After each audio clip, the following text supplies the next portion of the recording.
Welcome back to the Hive Doctor, your beekeeping mentor. With the recent hurricane that's just come up September 2024, I believe it's Hurricane Helene, it reminded me of my days of beekeeping in Florida. We had hurricanes pretty often there. Some years we had several back to back. So although natural disasters are not something that we deal with commonly, thankfully enough, I thought it would be great to cover a video to help you know how to prepare for high winds and high waters when you know that they're coming. So today, we're going to be going over the 3 ways you can get your hives ready for a storm. So stick around.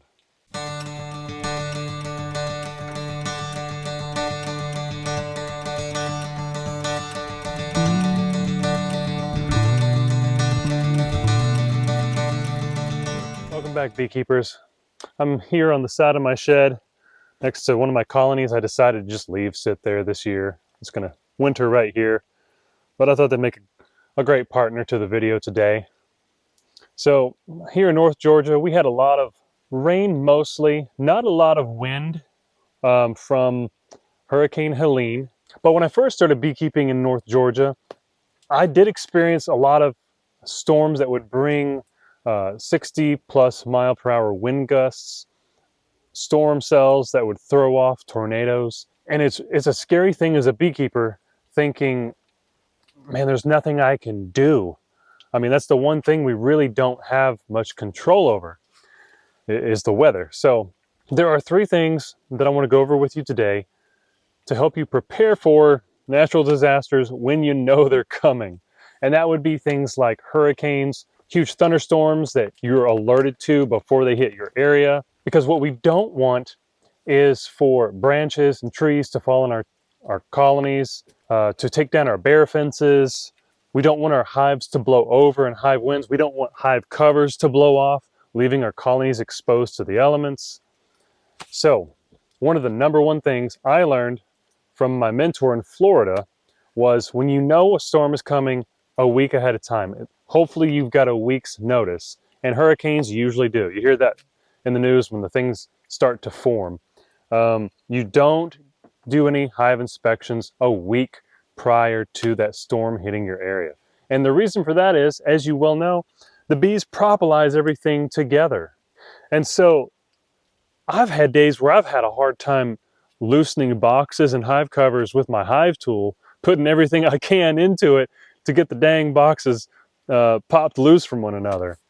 So the bees have a natural way of preparing for those storms so that the components of a colony are not blown and busted apart. All right, so by not getting into a colony a week ahead of time, you're allowing that propolis to be stuck. If a storm was coming tomorrow and I went and started popping things, then the bees, they may not have time to kind of re-glue everything back together, and then that hive cover I removed might be considered loose, as opposed to how it would have been had I not gotten into it and the propolis still had a firm hold and a firm grip on everything.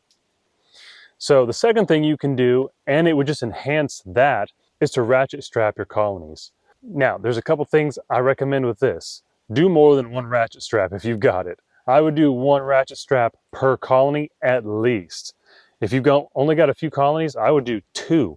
Either one on the outside towards the front of the hive, and then one on the back on the same side, or 1 over this way and 1 over this way. That way you're keeping everything together, because equipment can pivot if you've only got 1 strap. And if it does fall over, 2 straps are more likely to keep your colony components together than just 1.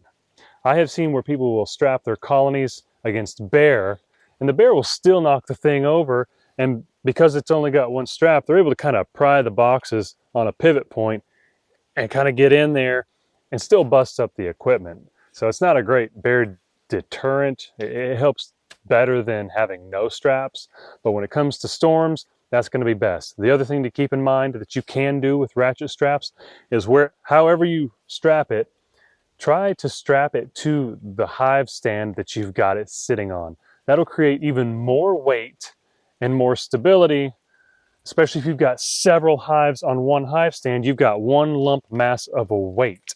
And so it has a likelier chance of remaining in place as one solid mass rather than blowing over as individual colonies had they been only strapped as colonies and not to the hive stand. And the third and final thing that I'm going to let you guys know about, which most hobby beekeepers know, and that's because they use telescoping hive covers, which I do not. I use migratory covers. And the ones where I don't have a quilting box, the bees have access to that cover. So this one, there's no quilting box on this colony yet. So this is glued on. If I had a quilting box on here, the hive cover would not be glued on because the bees don't have access to the quilting box in order to propolize the cover to the quilting box. But in this case, they do. So all this is glued. I haven't opened this up in quite a while. So they're pretty safe, especially being here on the end of a shed. It's a big wind block. They just have to deal with the rain. But telescoping covers, they're loose. The bees don't go up through that hole that you have in an inner cover and then go to the outer edges and propolize that telescoping cover in place. They just don't do it. So those are loose covers. So you want to make sure you put a heavy rock, brick, cinder block, whatever you can lift that's going to keep that cover on. If it blows off, it will expose the colony through that small hole on the inner cover. The inner cover is not likely to blow off because it's been propolized to the box under it.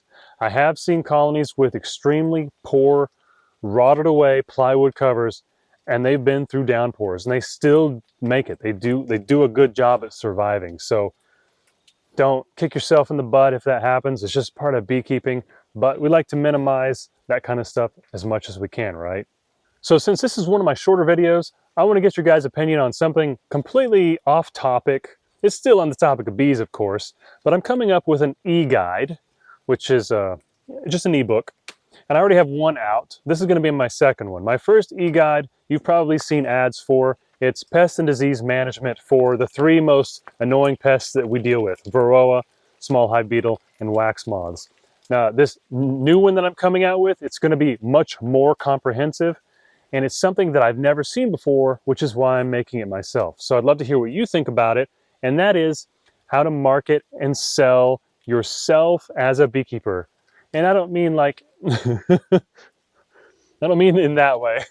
How to market yourself and sell your goods that you produce from the colony. And we're going to specifically be hitting on honey in this, but the ideas can really spread to just about any product you make from the colony. So, is that something that you guys would be interested in? Yes, or not so much, or possibly? I want to help beekeepers learn how to market themselves and learn what kind of values they hold as a beekeeper and what kind of products they produce as a beekeeper. And I don't have like a really solid reason for this. It's just something that I really feel I want to create. So I'd love to hear your thoughts about it. So thanks for sticking with me today. Tell your friends about the Hive Doctor, drop me one of these, and I'll see you guys in the next video.